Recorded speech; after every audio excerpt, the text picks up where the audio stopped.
government. We're the third largest department, but we're only 8 years old. But that means we're looking also for people who are willing to come in on the ground floor and build something significant and special that will be a lasting legacy for our country.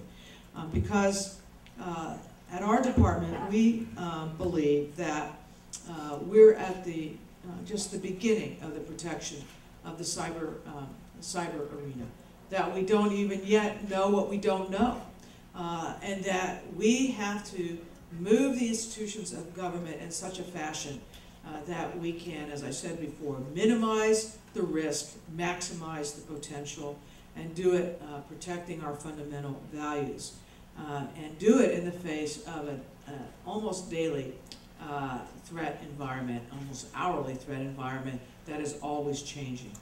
So for the students who are thinking about, man, what am I going to do after I leave the hallowed halls of Cal Berkeley, and you know, am I going to, you know, how am I going to spend my life? How am I going to spend my career? Working in an environment that is a government environment is probably a different thing than many of you thought about. But if you think about work that leads to fulfillment and leads to creating something positive to leave the next generation, I would honestly ask you to consider coming to work at the Department of Homeland Security. We also need industry, quite frankly, and here I'm talking to a few others in this room, to redouble its efforts to increase the reliability and quality of the products that they have.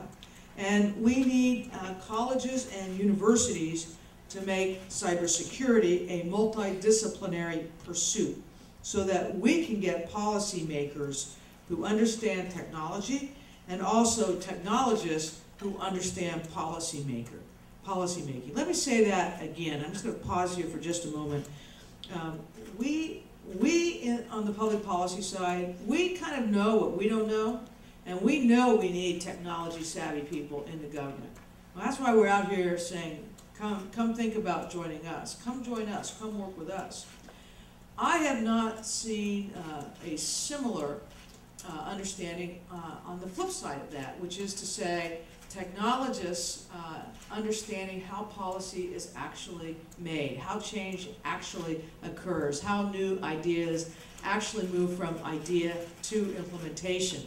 And so we need the academic environment to help foster that kind of understanding among our technology-educated students as well.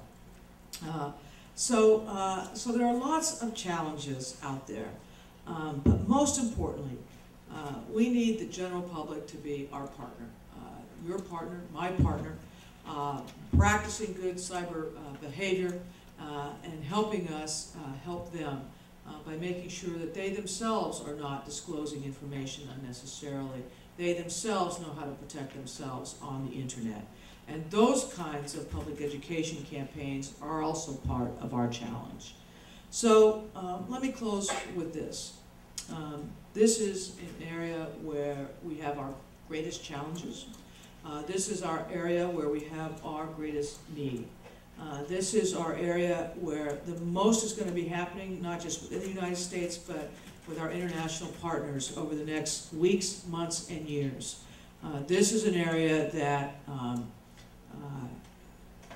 is an area where our nation is dealing with multiple risks at the same time, and we need to have the expertise necessary to detect, to prevent, to respond, and to respond effectively. And that is something I hope when you leave this lecture hall today, you will take with you as something to think about. Thank you very much.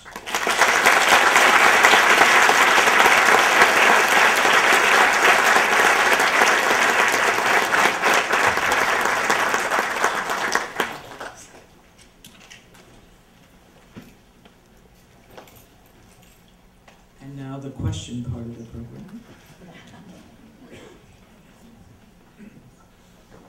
What do you see as the key lessons learned from the recent Stuxnet attack?